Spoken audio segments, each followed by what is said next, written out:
Καλώς ήρθατε στην Άτρακτο, την εκπομπή Μεγάλα Πώς, Founders Edition, powered by Endeavor. Είμαι ο Θωμάς από την Έργον. Εσείς? Εμένα με λένε Περιλίου. Εμένα Μαρία. Γεια σας, εγώ είμαι ο Σωτήρης.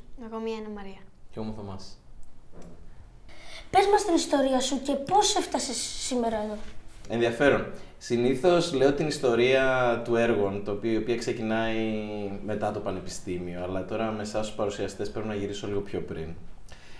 Εγώ μεγάλωσα σε μια οικογένεια όπου ο παππούς μου είχε ένα παντοπωλείο. Οπότε πάντα η εικόνα του παντοπωλείου ήταν εκεί πέρα, ο παππούς να γυρίζει με την ποδιά σε κάποια φάση στο σπίτι του, λίγο αργούσε πάντα στις γιορτές, λίγο τον περιμέναμε γιατί κάτι είχε συμβεί στο μαγαζί και έπρεπε να διορθώσει ένα πρόβλημα, οπότε αργούσε. Οπότε ήταν μια χαρακτηριστική εικόνα ο παππούς μου γενικά να βιάζεται για κάτι.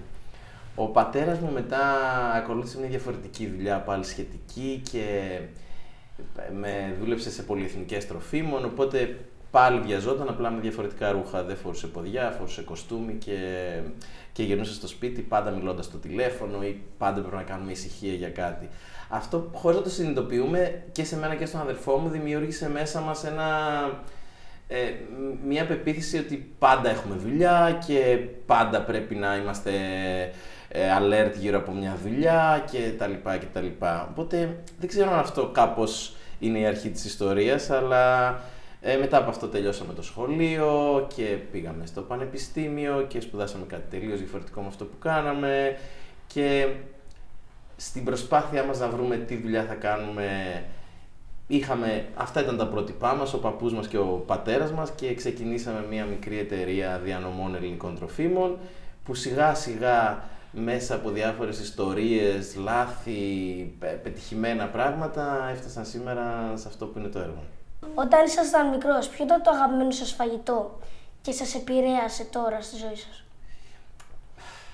Δεν ξέρω αν υπάρχει κάποιο φαγητό που με επηρέασε. Μπορώ να πω ποιο ήταν το αγαπημένο μου και ποιο έλεγα ότι είναι το αγαπημένο μου. Το αγαπημένο μου ήταν το Junior Goodies, αλλά αυτό που έλεγα ότι είναι το αγαπημένο μου ήταν το παστίτσιο. Οπότε είχα δύο επίπεδα να παίζω και τα δύο ενδιαφέροντα. Καλά, όλοι τα ίδια λέμε. Ναι. Το Junior των Goodies μπορεί να με επηρέασε, γιατί το πρώτο μας μαγαζί ήταν ένα παλιό Goodies, ήταν το πρώτο Goodies για την ακρίβεια, γιατί και αυτό έχει μια πολύ ενδιαφέρουσα ιστορία από πίσω του. Όταν κάναμε το πρώτο μας πρακτικά εστιατόριο ήταν στο Σάνι, μέσα σε ένα ξενοδοχείο στη Χαλκιδική. Ο ιδρυτής και ιδιοκτήτης των Goodies ήρθε να φάει στο εστιατόριο. Μας είπε αυτό είναι πολύ ωραίο, θα θέλετε να το μεγαλώσετε. Εγώ έχω πολλά μαγαζιά και θέλετε να κάνουμε ένα από τα δικά μας μαγαζιά έργων. Είπαμε φυσικά, εμείς ξέραμε αυτό το Goodies που ήταν κοντά στο σπίτι μας και τύχαινε να είναι και το πρώτο γιατί ξεκίνησαν από τη Θεσσαλονίκη, του είπαμε θα θέλαμε αυτό, και έτσι ο Γιάννης ο Διονυσιάδης πρακτικά μας βοήθησε και μετέτρεψε το πρώτο Goodies σε έργων. Οπότε αν ψάχνουμε μια σύνδεση, αυτή είναι η πιο σχετική. Τέλεια. Αλλά το ενδιαφέρον συναισθηματικά κομμάτων, όταν είδαμε την ταμπέλα των Goodies να κατεβαίνει και να ανεβαίνει του έργων, που για μας ήταν κάτι που το βλέπαμε τόσα χρόνια εκεί πέρα, ήταν η ανάμνηση της παιδικής μας ηλικίας και αυτό ήταν πολύ συγκινητικό. Τι σπουδές κάνατε ώστε να έχετε τώρα μια τόσο επιτυχημένη εταιρεία? Σίγουρα δεν έκανα σπουδές επιτυχημένων εταιρεών. Οπότε αυτό πρέπει να το βγάλουμε από το πλάνο. Εγώ σπούδασα πληροφορική και τρέχω μια εταιρεία τροφίμων. Ναι. Οπότε οι σπουδές μου δεν συνδέονται με το επάγγελμά μου σήμερα. Χωρίς βέβαια να πω ότι ο χρόνος που πέρασα στο πανεπιστήμιο δεν μου έδωσε πολλά πράγματα σχετικά με τη δουλειά. Οπότε αυτό που έχω να πω είναι ότι τα χρόνια στο πανεπιστήμιο, που είναι πρακτικά η πρώτη φορά που θα σταθείτε ως ενήλικες απέναντι σε ενήλικες και θα πρέπει να ρωτήσετε εσείς γιατί ο βαθμός σας είναι αυτός ή θα πρέπει να ζητήσετε εσείς κάτι από καθηγητές σας, είναι αυτό το σημείο που θα διαφοροποιήσει τη ζωή σας από τη ζωή που ζείτε τώρα. Γιατί τώρα μας συμβεί κάτι στο σχολείο, θα πάνε οι γονείς σας, οι γονείς σας θα πάνε να ρωτήσουν για την εξέλιξή σας και για την πρόοδό σας. Το πανεπιστήμιο είναι η πρώτη φορά που ξαφνικά ένας ενήλικας αντιμετωπίζει την πραγματική ζωή. Οπότε πιστεύω και μουσική να σπούδαζα, κάτι παρόμοιο θα έκανα σήμερα, αλλά σίγουρα με έκανε έναν καλύτερο, ας πούμε, επαγγελματία. Πώς ήταν η παιδική σας ηλικία, το σχολείο, πώς σας φάνηκε? Εμείς ζούσαμε στη Θεσσαλονίκη, το σπίτι μας ήταν πολύ κοντά στο σχολείο και καθημερινά πηγαίναμε με τα πόδια. Οι φίλοι μας ζούσαν όλοι γύρω από το σχολείο, οπότε με το που τελειώναμε το σχολείο παίζαμε. Οι ίδιοι άνθρωποι που ξεκινήσαμε από το δημοτικό τελειώσαμε και το λύκειο, οπότε ήταν μια πολύ ωραία γειτονιά, παρέα, παρόλο που ζούσαμε στο κέντρο της Θεσσαλονίκης, που σε όλα αυτά τα σχολικά μου χρόνια. Ήμουν καλός μαθητής, από το δημοτικό μέχρι και την τρίτη λυκείου ήμουν πολύ καλός μαθητής, οπότε δεν είχα πρόβλημα ή πίεση στο εκπαιδευτικό κομμάτι, αλλά ταυτόχρονα και ο αδερφός μου και εγώ κάναμε αθλητισμό, ασχολούμασταν με την ιστιοπλοεία σε επίπεδο πρωταθλητισμού μέχρι μεγάλη. Κάναμε πολλές δραστηριότητες, πηγαίναμε στη Χαντ που είχε πολλά καλλιτεχνικά πράγματα. Εγώ προσωπικά ζωγραφίζω πολύ, σκιτσάρω, σχεδιάζω κτλ. Οπότε είχα και διάφορες ασχολίες.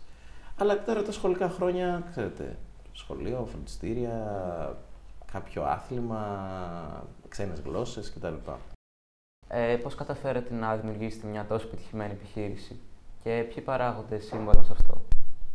Δεν ξέρω είναι η απάντηση, αλλά αν προσπαθήσω να απομονώσω κάτι, είναι η επιμονή και η προσαρμοστικότητα.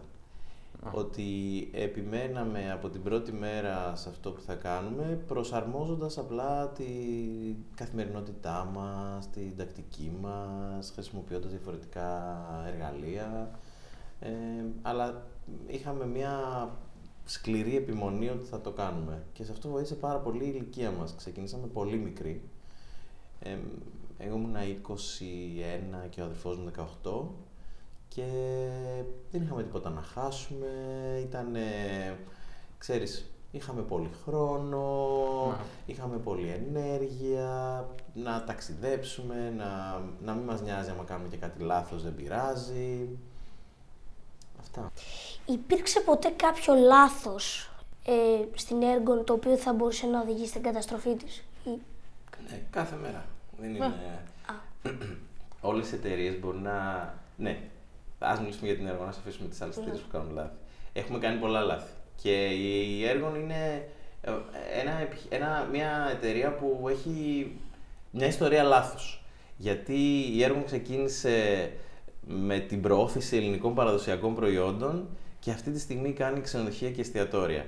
Άμα σκεφτείς γιατί η προηγούμενη δουλειά που κάναμε ήταν ένα λάθος στα πλαίσια που δεν μας σκότωσε. Οπότε κάναμε ένα λάθος, είδαμε ότι αυτό δεν λειτουργεί, το αλλάξαμε, φτιάξαμε τα εστιατόρια, δεν ήταν τα παντοπολία, είδαμε ότι και αυτά κάπως έτσι δεν δουλεύουν μόνα τους, κάναμε και τα εστιατόρια, μετά προσθέσαμε τις αγορές, οι αγορές προσθέσαν ένα κομμάτι ξενοδοχείου, οπότε άμα θες να το κοιτάξεις προς τα πίσω επικριτικά θα πεις έχουν κάνει πολλά λάθη τα οποία απλά τους βοήθησαν να μεγαλώνουν.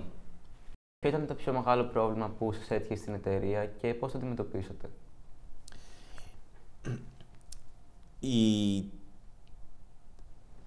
Είμαστε τυχεροί και άτυχοι να έχουμε ζήσει δύο από τις μεγαλύτερες κρίσεις που έχει περάσει η Ελλάδα και ο κόσμος τα τελευταία πολλά χρόνια.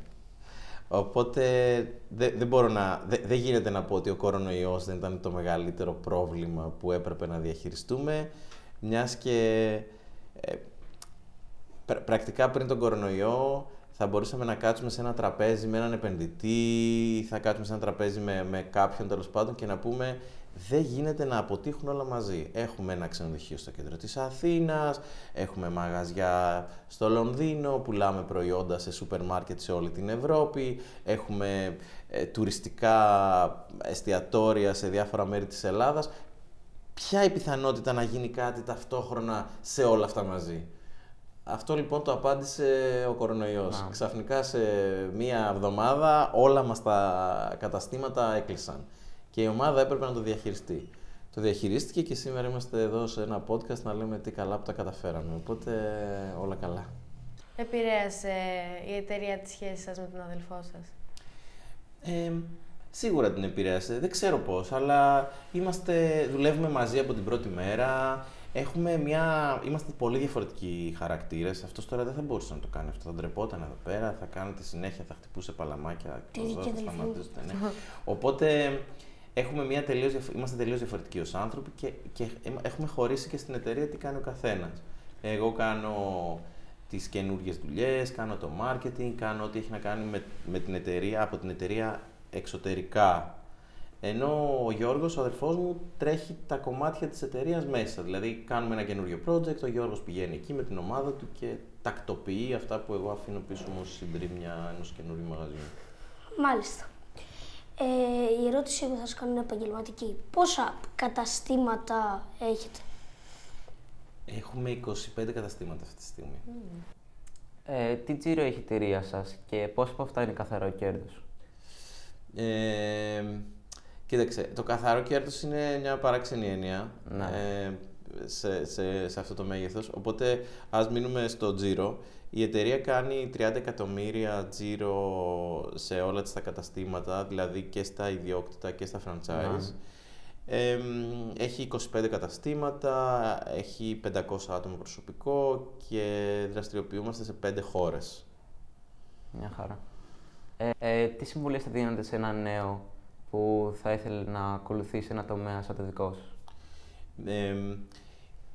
Θα έλεγα ότι είναι πολύ ενδιαφέρον να το ξεκινήσει και να το κάνει όσο πιο μικρός γίνεται, γιατί σίγουρα όσο περνάνε τα χρόνια και μεγαλώνουμε, αυτό που μπορώ να σου πω στατιστικά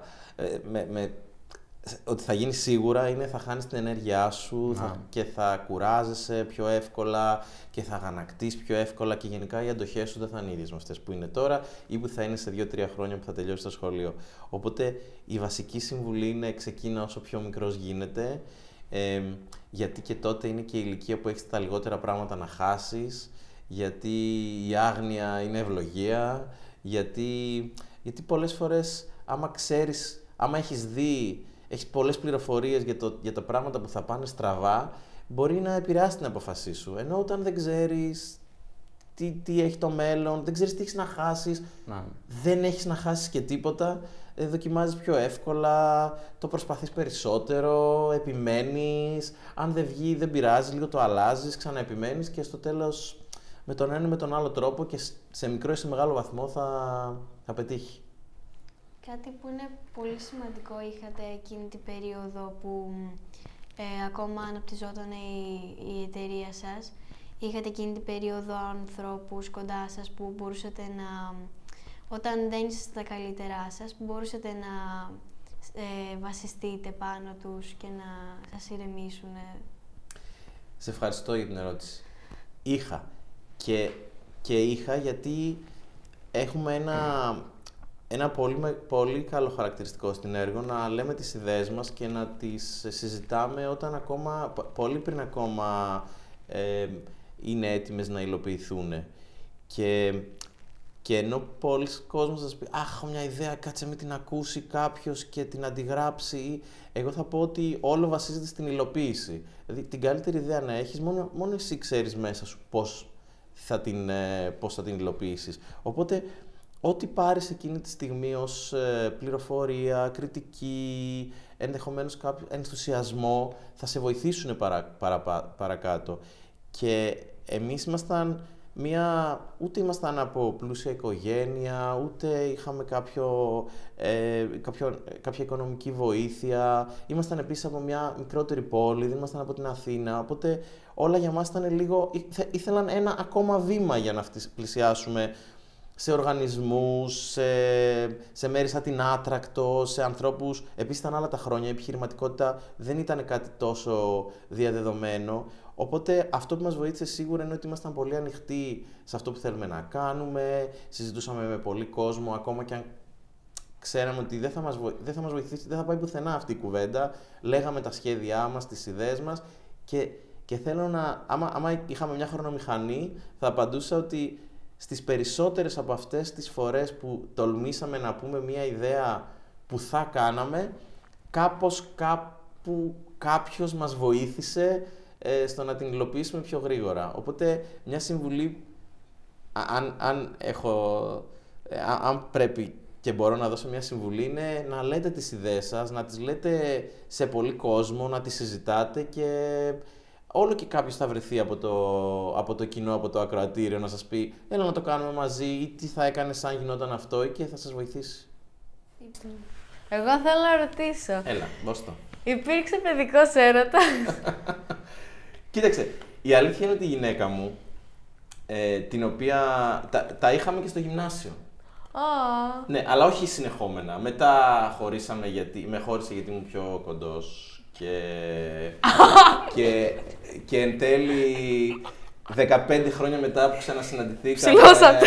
Όχι, αλλά η ζωή την πλήρωσε το παιδικό της λάθος. Οπότε μετά, αφού και αυτή γύρισε τον κόσμο, δούλεψε στη Νέα Υόρκη, στο Λονδίνο, ξαναβρεθήκαμε στο Λονδίνο και παντρευτήκαμε. Αλλά εξακολουθώ να είμαι 10 πόντους πιο κοντός. Ωραία. Μάλιστα.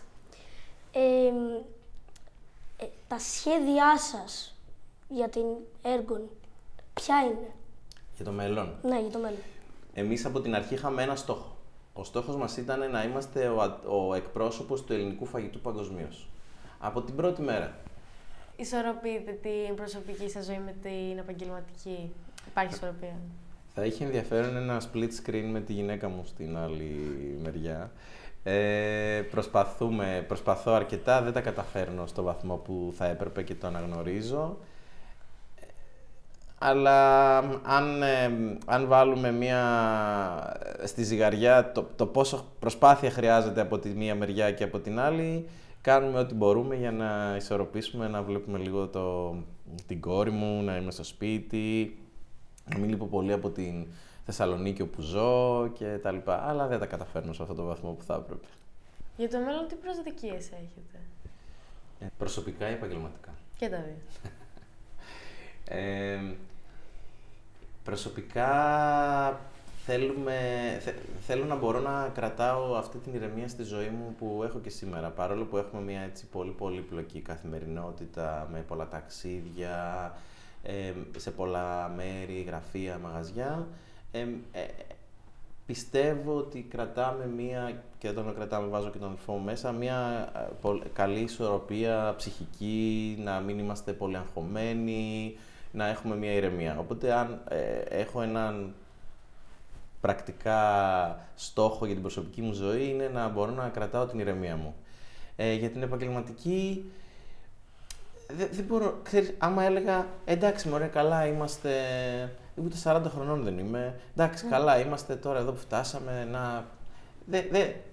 η ζωή συνεχίζεται και μέχρι να σταματήσει με κάποιο τρόπο πάντα ονειρεύεσαι και πάντα θέλεις να κάνεις κάτι περισσότερο και μεγαλύτερο κτλ. Οπότε θέλω να δω την Ergon ψηλά, θέλω να δω την εταιρεία και τους ανθρώπους της να κάνουν, στην πραγματικότητα να πιάνουν αυτό το στόχο που έχουμε βάλει, να γίνουμε αυτοί οι εκπρόσωποι του ελληνικού φαγητού σε ένα μεγαλύτερο, σε παγκόσμιο επίπεδο, όχι μόνο να το κάνουμε αυτό το πράγμα στις αγορές που είμαστε τώρα. Ευχαριστώ για τη συνέντευξη. Εγώ ευχαριστώ παιδιά, ήταν πολύ ωραία. Και σας εύχομαι καλή επιτυχία με όλες τις Σε εσάς καλή επιτυχία. Ευχαριστώ.